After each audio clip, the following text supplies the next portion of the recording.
The live TV, सच सबसे आगे। दोस्तों, जब सरकार से सवाल पूछना बंद कर दिया जाएगा मीडिया की तरफ से और सरकार का पक्ष लेना शुरू कर दिया जाएगा तो बहुत सारी चीजें अमानवीय रूप ले लेंगी। और जैसा ये ट्रेन हादसे के दौरान देखने को मिला कि किस तरह का अमानवीय चेहरा निकल के आया जो रेस्क्यू ऑपरेशन चल रहे थे। अब सरकार अपनी जिम्मेदारी लेगी ना लेगी, ये बहुत बड़ा विषय है। कोई गोदी मीडिया का पत्रकार जो है वो पूछेगा नहीं पूछेगा, या मेन स्ट्रीम मीडिया का पत्रकार पूछेगा नहीं पूछेगा, लेकिन जो चेहरा निकल के सामने आया, जो तस्वीरें अब भयावह है, मैं आपको दिखाना चाहता हूं कि वहां जो रेस्क्यू ऑपरेशंस में कितना बड़ा ट्रेन का हादसा जिसमें सैकड़ों लोगों की जान चले गई, इतिहास का सबसे बड़ा बताया जा रहा है। लाशों को उठा उठा के फेंका जा रहा था। वो वीडियो हर एक के दिल को दहला दिया है अंदर से।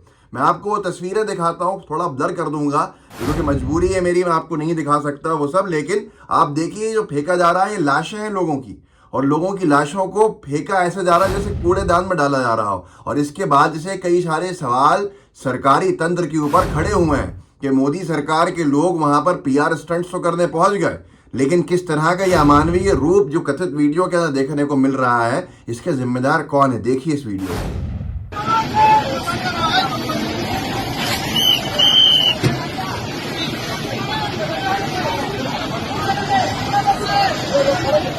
तो दोस्तों, आपने ये वीडियो देखा। इस वीडियो को आईएनसी टीवी के ट्विटर हैंडल ने डाला है और उसके ऊपर लिखा है कि ये वर्तमान है, भविष्य और खतरनाक। ये है मोदी सरकार का मृतकों के प्रति संवेदना। शायद ऐसे अमानवीय तस्वीर कभी न देखी होगी, और ये तब है जब देश के प्रधानमंत्री, रेल मंत्री इस घटना स्थल पर हैं।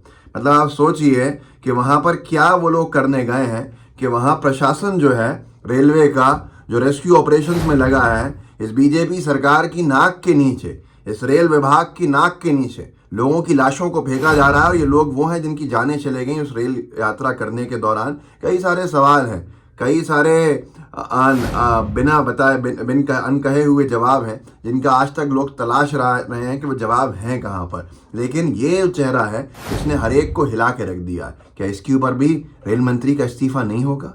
क्या आज उसी बात को दोहराया जा रहा है जो राजनाथ सिंह जी ने कहा था शुरुआती एनडीए की मोदी सरकार के दौर में कि ये एनडीए की सरकार है, यहाँ इस्तीफे नहीं होते हैं। एक दौर ऐसा था कि जब रेल हादसा होता था तो बड़े बड़े कांग्रेस की सरकारों के मंत्री इस्तीफे दे देते थे, हटा दिए जाते थे नैतिकता के आधार के ऊपर। लेकिन न यहाँ इस्तीफा होता है, न कोई शर्म है, न कोई जिम्मेदारी है, न कोई जवाबदेही है।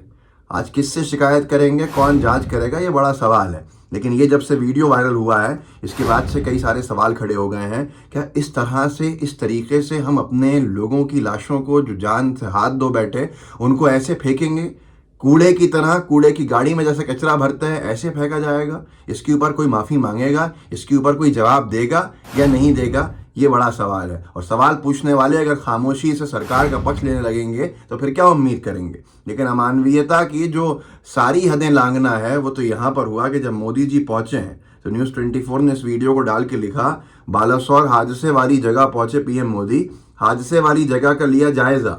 और ये जब मोदी जी जा रहे हैं तो उसके ऊपर आरुषा राठौर ने अच्छा लिखा है, इस भयानक घटना पर प्रधानमंत्री मोदी के नाम की नारेबाजी करना शर्मनाक है। आखिर ये जय जयकार किस लिए? 300 मौतें और 1200 से ज्यादा घायलों के लिए निंदनीय अमानवीय हरकत। वहां बीजेपी के चेले चमचे, भाजपा के कार्यकर्ता, नेता मोदी मोदी नारे लगा रहे थे जब मोदी जी उस स्थल पर पहुंचे। कोई इवेंट चल रहा था क्या? किस पार्टी के लोग हैं सब जानते हैं। ये बड़ा सवाल है कि क्या मानवता पूरी खत्म हो गई है? और क्या ये बीजेपी के नेताओं का अमानवीय रूप है जो सामने आ रहा है? बीजेपी के कार्यकर्ताओं का अमानवीय चेहरा है जो सामने आ रहा है? कल भी मैंने वीडियो करके आपको दिखाया था कि कैसे जब ये रेल हादसा हुआ था तो उसके 2 घंटे बाद तक 2 बड़े केंद्र के मंत्री राहुल गांधी जी के ऊपर हमलावर हो रहे थे दूसरी चीजों को लेकर, और इन्हें कोई मतलब नहीं था रेल हादसे होने के ऊपर। आज झूठे आंसू बहा लिए और काफी है। ये अमानवीयता की सारी सीमाएं लांघना है। इसके ऊपर भी अगर आप कहेंगे कि सवाल नहीं बनता है तो मुझे लगता है सुधार की पर कोई गुंजाइश नहीं बचेगी। नरेंद्र मोदी जी को मैं याद दिलाना चाहता हूँ कि बम्बई बम धमाका हुआ था, यूपीए कांग्रेस की सरकार थी, महाराष्ट्र राज्य के अंदर भी कांग्रेस की सरकार थी। गृह मंत्री पाटिल साहब ने 3 बार कपड़े बदल लिए थे अलग अलग बयान देने के दौरान। सुबह से शाम रात तक के अंदर उनका इस्तीफा हो गया था।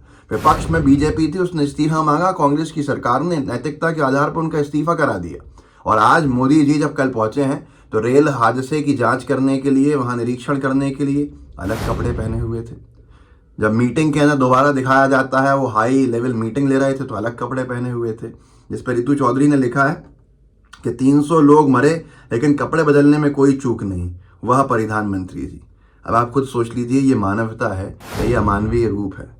ये वही लोग हैं जो पहले पाटिल साहब के ऊपर सवाल खड़े कर चुके हैं, लेकिन आज क्या कोई मीडिया के साथी के अंदर दम है इन पर सवाल पूछ ले?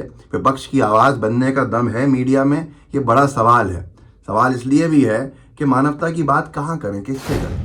भाई कुछ दिन पहले जो पहलवान, महिला पहलवानों के साथ लाठी चार्ज हुआ, उनको लठों से मारा गया, जिन्होंने देश का नाम गौरवान्वित किया, देश को गौरवान्वित किया, देश का नाम ऊंचा किया, मेडल्स हासिल किए, देश के लिए जीत हासिल करी, दर्द सा, तकलीफ सही, यौन शोषण को लेकर जब वो धरने पे बैठी हुई हैं तो उसके ऊपर कोई सुनवाई नहीं हो रही, क्योंकि आरोप एक बीजेपी के सांसद पे लगता है। तो जितेंद्र जीतू पटवारी जी ने ये वीडियो डाला कि देशवासियों, लोकतंत्र, राजतंत्र सवाल है। अब ये वीडियो मैं आपको एक हल्का झलक दिखाता हूँ कैसे अमानवीयता की सारी हदें पार कर चुके थे। ये सरकार में बैठे लोग चाहते क्या हैं? एक तरफ रेल हादसा है, उससे पहले कुछ दिन पहले ये पहलवानों के साथ बदसलूकी है। हर दिन कुछ ना कुछ ऐसी चीजें आती हैं, लेकिन सवाल नहीं है तो जवाब देने की जिम्मेदारी भी नहीं। देख लीजिए इस वीडियो को।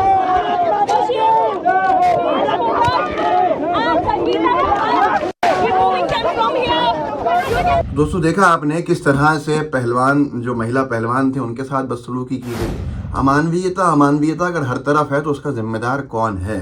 अब यहाँ पर मैं आपको याद दिलाना चाहता हूँ कि अभी कुछ दिन पहले की बात है कि सुसाइड को लेकर एक चुटकुला सुना दिया था मोदी जी ने। नरेंद्र मोदी जी ने एक चुटकुला सुनाया सुसाइड को लेकर, और वो चुटकुला मैं आपको सुना देता हूँ। जनसत्ता ने लिखा भी, पीएम मोदी ने सुनाया चुटकुला। प्रधानमंत्री मोदी ने कार्यक्रम को संबोधित करते हुए कहा, बचपन में एक चुटकुला हम सुनते थे, वो मैं बताना चाहता हूँ। एक प्रोफेसर थे और उनकी बेटी ने आत्महत्या की और चिट छोड़कर गई कि मैं जिंदगी में थक गई हूँ और जीना नहीं चाहती हूँ, तो मैं तालाब में कूदकर मर जाऊंगी। प्रोफेसर ने सुबह देखा बेटी घर में नहीं है, तो बिस्तर में चिट्ठी मिली, तो पिताजी को बड़ा गुस्सा आया कि इतने साल मैंने मेहनत की और स्पेलिंग गलत लिख कर जाती है, कि बच्ची मर गई और उसने स्पेलिंग सुसाइड नोट में गलत लिखी। इस पर जनसत्ता ने लिखा कि सुसाइड पर प्रधानमंत्री मोदी ने सुनाया चुटकुला। राहुल गांधी बोले, हजारों परिवार खो देते हैं अपने बच्चे, मजाक ना उड़ाएं। तो ये सारी की सारी चीज़ें अमानवीयता की हदें पार करना ही है, और ये अब आम हो गया है, सामान्य हो गया है, और शायद इसीलिए प्रशासन के लोगों के अंदर भी वो मानवता नहीं बची जो होनी चाहिए। बड़ा सवाल है, सवाल पूछिए कि क्यों हमारे देश के लोगों की, जो यात्रियों की जान गई है, उनकी लाशों को इस तरह से उठा के फेंका गया है रेस्क्यू ऑपरेशंस में। जो मैंने वीडियो आपको दिखाया, आखिर जिम्मेदारी किसकी, जवाबदेही किसकी है, ये तय होनी चाहिए। और सवाल पूछिएगा कि क्या नैतिकता के आधार पर रेल मंत्री कभी इस्तीफा नहीं देंगे? क्या ये सरकार ऐसी है कि जिसमें कोई इस्तीफा नहीं होगा, जो चाहें कर लें? तो इस वीडियो को आगे बढ़ाइएगा, लोगों को जागरूक कीजिएगा, व्हाट्सएप ग्रुप्स होंगे उनमें शेयर कीजिएगा, लाइव टीवी को सब्सक्राइब भी कीजिए, बेल आइकन भी दबाइए। जय हिंद, जय भारत। द लाइव टीवी, सच सबसे आगे।